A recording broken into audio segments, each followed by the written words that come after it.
Saludamos ya aquí en Café y Más a José Antonio Delgado González. Muy buenas noches, ¿cómo estás? Hola, buenas noches. Muchas gracias por estar con nosotros. Viene a presentarnos su segunda novela, su tercer libro, La Hermandad de los Iniciados. Un libro que, digamos, es una novela, mezcla historia, mezcla estudio de la religión, mezcla psicología, alquimia, un montón de ingredientes que has ido fusionando para generar una historia que nos cuenta ¿qué?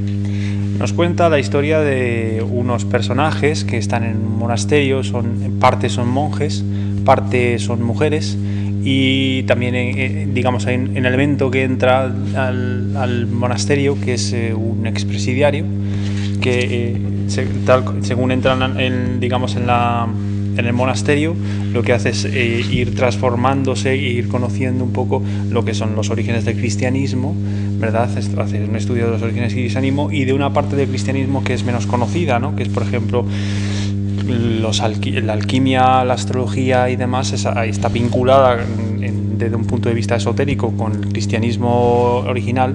Lo que pasa que eso es menos conocido, ¿no? Entonces yo he querido... ¿Menos conocido porque la Iglesia le ha interesado menos potenciar esa parte de su historia? Sí, posiblemente sí. De hecho, hay partes que yo toco en la novela que son un poco controvertidas con respecto al cristianismo más ortodoxo, ortopráctico, que es el que nos ha llegado a nosotros, ¿no? Entonces a mí me interesaba más, traer a la luz algo que no es tan conocido como lo que habitualmente se sabe, ¿no? Nosotros habitualmente nos ha llegado un cristianismo a nosotros, que es el que hemos mamado desde los orígenes, casi de nuestra infancia, y entonces yo he querido investigar todo aquello que normalmente la gente no sabe o que ha estado permanecido en algunos momentos de la historia oculto, incluso gente que ha sido perseguida, los alquimistas y sobre todo los gnósticos han sido perseguidos a lo largo de la historia. Entonces yo he querido, traer a la novela todo esto, porque precisamente creía que era interesante para el público que conociera aspectos que no son tan conocidos del cristianismo. Has llegado a decir en algunas publicaciones, como por ejemplo en Más allá de la ciencia, que el mensaje que estamos ahora mismo estudiando, mamando, interiorizando de la Iglesia Católica es diametralmente opuesto al original. ¿Cómo ha sido ese viaje y por qué ha sucedido esto? Desde mi punto de vista, es mi opinión, lo que ha surgido es que en los orígenes del cristianismo ha habido mensaje de amor, el mensaje de Cristo, de Jesucristo, que es el original, y luego cuando eso se institucionaliza y empieza a perder, con el transcurso de los siglos, empieza a perder vida, ¿no? Entonces, al final, ¿en qué nos quedamos? En las formas externas y no en el mensaje interno, lo importante, ¿no? El mensaje original, importante, el vivido, el de la experiencia personal y particular, ese es el que se pierde. Y entonces al final nos quedamos en los meros formalismos, en el mero tema intelectual, en el mero lo que son las leyes y la esencia del cristianismo acaba perdiéndose.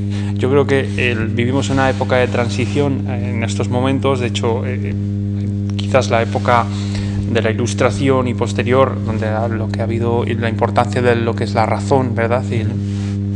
Pues ha ido machacando un poco el tema de los sentimientos y también ha ido alejándose cada vez más del alma humana.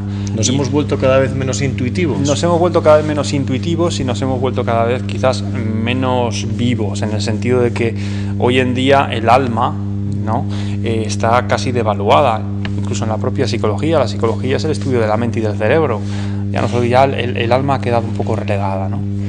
Entonces, aquí en la novela lo que trato de hacer es precisamente trato de recuperar esa alma que ha sido perdida en el transcurso de los últimos siglos, y trato de lanzar un mensaje dentro de la novela que haga al lector reflexionar sobre qué tipo de cristianismo es el que estamos mamando, qué tipo de si ese cristianismo formalista, que estamos viendo en prácticamente en todas partes, es realmente el cristianismo que nos va a alimentar nuestro espíritu, o es otro cristianismo el que realmente es interesante. Pues de eso trato yo ahí, ¿no? Digamos, José Antonio, que esa es la filosofía, ese es el punto de inicio de toda la escritura, pero luego hay que formar una novela, hay que inventarse unos personajes, hay que crear unas tramas, unas subtramas. Claro. Al final se podría decir que casi escribir un libro es como construir una catedral, ¿no? Tienes que ir compartimentando las cosas.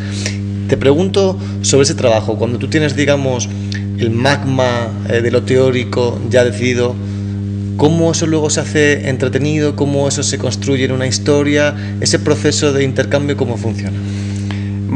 Dices bien, efectivamente es casi como una construcción de una catedral. De hecho, si te das cuenta, en la portada es una catedral, realmente parece una catedral, una catedral y la luz en el interior de la catedral, sí, creo que es tal cual. Para la realización de la novela, ten en cuenta que yo empecé a escribir esta novela prácticamente en el año 2004-2005 y se ha publicado en el 2011. Estamos hablando de casi 6 años y pico de trabajo para ir precisamente labrando y trabajando la novela, ¿no?